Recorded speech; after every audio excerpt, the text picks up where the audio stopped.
Hello and welcome everyone. My name is Meepolis and this is Literally Graphic. And today we are doing a good old best versus worst video, taking a look back through 2019 and just talking shit. Let's cut to the chase. Or, start in the middle. Looking back over my previous Goodreads goals, it was interesting to not only see how much less I read this year, but actually, proportionally, how much less I really enjoyed reading this year. 2019 is actually the first time since 2015 that I read more books rated 3 stars than 4 stars. And even then, I only read a couple more mediocre books last year, whereas this year was about twice as many. Although I guess on the plus side, I also read fewer 2-star books than average, but that seems more proportional to my total reads and less out of the blue. This really confirms my generally feeling that 2019 was actually kind of pretty bland when it came to reading. Moving lower, forcing myself to read and/or review The Batgirl of Burnside and the initial Nightwing New 52 run were probably the shittiest parts of the past year, the former because it was a hopefully dated attempt to cater to this alien thing called the young females.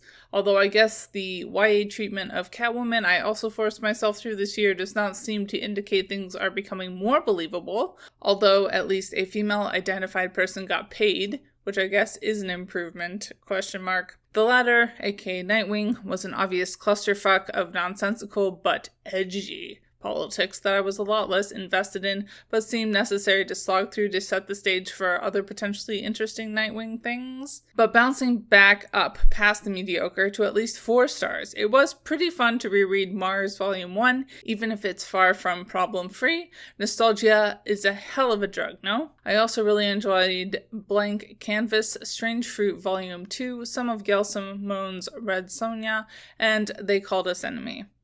5 stars was certainly an elite set this year, and rolling past the books without pictures, I'll just spend a few minutes to once again gush over genderqueer and gender slices.